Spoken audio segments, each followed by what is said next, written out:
She said, "We'll always be friends though." I smiled and said, "Absolutely." Weeks later, she learned friendship doesn't cover rent, repairs, or rescue calls. Especially after I started dating her roommate. The end of my 2-year relationship arrived on a quiet Tuesday night. No screaming, no dramatic scene, just a conversation so calm it almost felt like a business meeting. Amber, my girlfriend at the time, sat across from me on the couch, her hands folded like she was delivering a thoughtful speech. She had been distant for weeks, acting like she was already halfway out the door before her words even came. Amber called herself an artist, though mostly that meant she worked a few shifts at a coffee shop and spent the rest of her time talking about the novel she'd someday write. To her, my job restoring classic cars was cute, maybe even admirable, but never impressive. I was, in her words, reliable. And in her world, reliable was just another word for boring. She looked at me like I was a piece of furniture. Useful, sturdy, always there when needed, but hardly something to be excited about. When she finally spoke, it was clear she'd rehearsed her lines. She talked about nurturing her creative soul, about feeling stifled and needing to grow. Every word was polished and vague, like a speech lifted straight from a self-help book. The meaning behind it, however, was obvious. I wasn't good enough for the glorious life she imagined for herself. My hands were grease-stained, my thoughts practical, my goals simple. I didn't fit her vision of a passionate, artistic future. I didn't interrupt. I didn't beg. I didn't even try to argue. Because in my world, when an engine is shot, you don't try to convince it to work again. You accept that it's broken, you either rebuild it or scrap it. This relationship, it was totaled beyond repair. So, I sat there and let her deliver the speech she thought was profound. And then, she added that final insult, the one that would echo in my head for weeks. She placed her hand gently on my knee, looked at me with that mix of pity and superiority, and said, "We'll always be friends though, right?" In that moment, something inside me shifted. I realized she wasn't breaking up with me out of pain or sadness. She was simply downgrading me. In her mind, she was keeping me on standby. I'd still be around for the occasional ride to work, the emergency bill, or the car repair, just without the messy, emotional attachment of a real relationship. I looked at her, at that perfectly composed face that had just rewritten 2 years of my life into a polite exit speech, and I smiled slowly. "Absolutely," I said. Her eyes brightened instantly, relieved. She thought she'd pulled it off. Freedom without consequences. A breakup without any real loss. "Well, good," she said happily.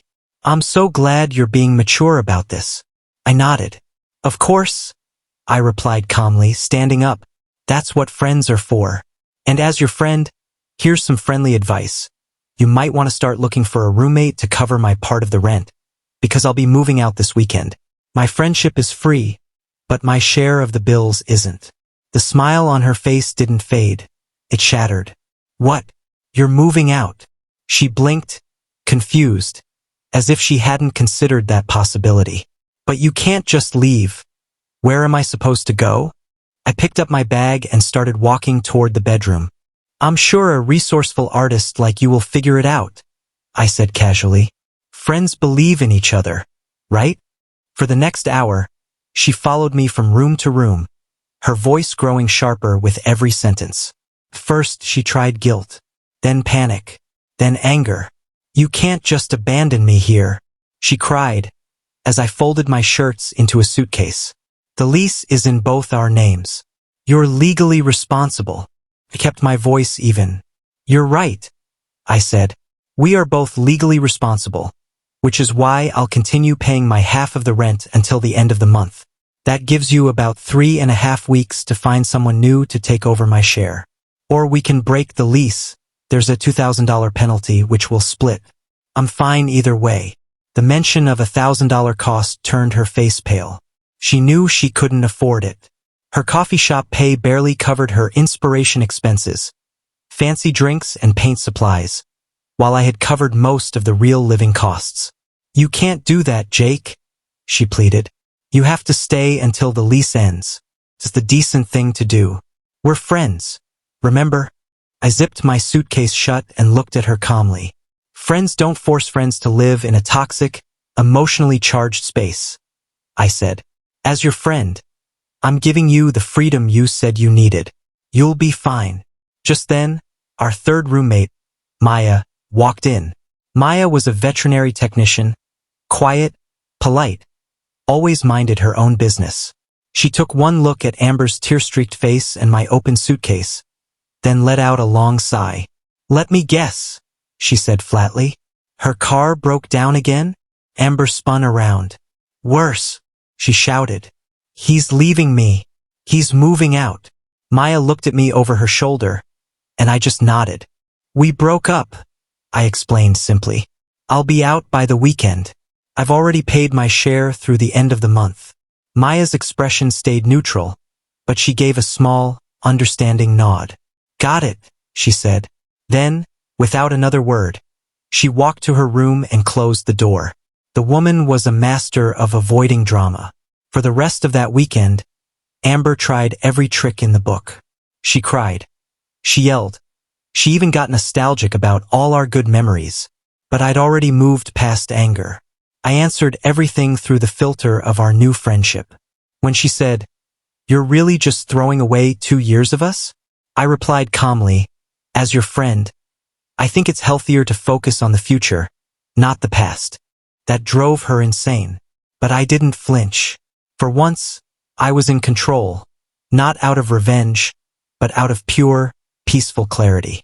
When I finally moved out, I thought that would be the end of it.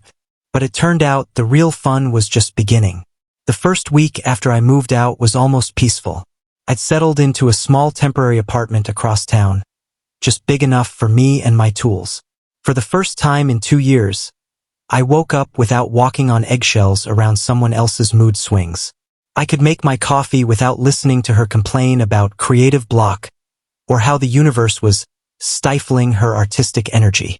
I was finally free. But freedom, as I quickly learned, was something Amber didn't handle well. The illusion of we'll always be friends crumbled the moment she realized friendship didn't come with free labor, rent coverage, or emotional babysitting. It started a week later with a call late at night. I remember looking at my phone and seeing her name flashing on the screen. Against my better judgment, I answered. Her voice came through in a panicked whisper. Jake, thank God you picked up. The power's out. The internet's down. You need to come fix it. I sat back in my chair, fighting the urge to laugh. Did you check the breaker box? I asked. The what? She replied, completely serious. The breaker box, I repeated slowly. It's in the utility closet. Just look for the switch that's flipped and push it back. There was a pause, followed by a high-pitched whine. I'm not doing that, Jake. It's dark. What if I get electrocuted? Please just come over. As my friend. There it was, the friendship card. The same one she'd used as her safety net when she let me go. I took a deep breath, letting the silence stretch just long enough to make my point. Amber, I said calmly, as your friend, I'm concerned for your safety. But I'm 2 towns away, and it'll take me an hour to get there. The building has emergency maintenance for situations like this. Their numbers on the fridge. They'll handle it. She was silent for a moment, the idea clearly foreign to her. But they'll charge me for that, won't they? She finally asked, her voice small. They might, I said. But as your friend, I think your comfort and safety are worth it. Don't you agree? And before she could argue, I hang up. That was just the beginning. The calls kept coming. A few days later, it was her car. It's making a weird noise, she complained. Can you come listen to it? I replied. You should take it to a mechanic. They're going to charge me, she protested. Then it's a good time to start a car repair savings fund, I said cheerfully. Every time she tried to lean on me, I gave her friendly, empty advice instead of solutions. I was teaching her what real friendship looked like. Supportive words, but no rescue. For someone who had built her life around me fixing her problems, it was a shock to the system. Meanwhile, something unexpected began to happen. I found myself texting Maya. First, it was casual. She'd give me updates on Amber's latest meltdowns, and I'd offer sarcastic commentary in return. But slowly, those conversations shifted. She'd tell me about her long hours at the clinic, her dreams of becoming a full-time vet, the stress of balancing work and life. I'd tell her about my projects, the old Mustang I was restoring, the quiet satisfaction of bringing something broken back to life. She understood me, not just my work, but the way my mind worked. There was no drama, no ego, just effortless understanding. One night, I got a text from her that was different. "Buster's sick," she wrote. "He won't eat. I don't know what to do. Amber's out with some guy from a poetry reading." I didn't even hesitate. "I'm on my way," I replied. I drove across town, picked her up, and took her dog to the emergency clinic. We sat there for hours, talking about everything and nothing, the way you do when you're too tired to pretend. By the time the vet came out to tell us that Buster was fine, he just swallowed a sock. I felt something shift inside me.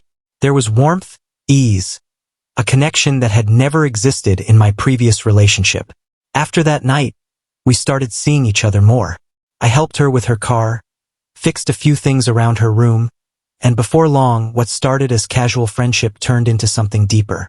It was natural, peaceful, and so different from what I'd had with Amber that it almost felt unbelievable. But we kept it quiet, knowing that if Amber found out, she'd lose what little grip she still had on reality. 2 months later, I had to return to the old apartment to sign paperwork removing my name from the lease. Maya had just finished her finals, so I told her I'd take her out to celebrate afterward. She decided to come with me. When we walked in, the scene was exactly as I expected. Amber putting on a fake smile, acting like her life was a glorious rebirth. The new roommate, a nervous-looking grad student, sat quietly beside the building manager, already regretting his decision.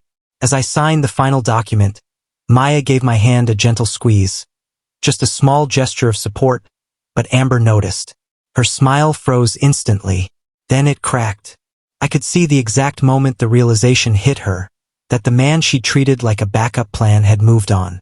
Not only moved on, but with the roommate she'd barely acknowledged for a year. The color drained from her face. She didn't yell or cry. She just stood there, staring at our intertwined hands with a look that could have cut glass. In that moment, I saw the weight of consequences crash down on her. She had lost the boyfriend, the financial support, the handyman, the emotional sponge, and now she had lost the illusion that she still held any power over me. That, I think, hurt her the most. I left the apartment that day feeling lighter than I had in years. It wasn't triumph or revenge. It was closure. She'd built her freedom on my dependence, and when I took that away, the whole illusion collapsed. A year later, the story came full circle. Maya and I moved in together into a small house with a big yard for Buster and a 2-car garage for my projects. She'd passed the bar exam and was working as a junior associate at a downtown firm. I'd expanded my business, built a reputation, and finally felt proud of the life I'd built. One that didn't revolve around proving myself to someone who never valued it. Meanwhile, Amber's artistic journey had ended back in her parents' house 3 hours away, after her grad student roommate moved out in the middle of the night, leaving a note that said he'd rather live in his car than deal with her. She couldn't afford rent. She was evicted. Every bridge she tried to burn me with ended up burning her instead. My revenge was never loud or cruel. It was simply letting her experience the life she chose without the support she took for granted. I didn't sabotage her. I didn't gossip. I just lived well, peacefully, successfully, and authentically. And the best part? She got to watch it happen. That's the quietest, most satisfying revenge of all. Living a life she'll never be a part of again. Never underestimate the person you think will always be there. Sometimes, when you let them go, they learn to fly without you, and you're the one left watching from the ground. Like, share, and subscribe for more stories about love, lessons, and the beautiful art of letting go.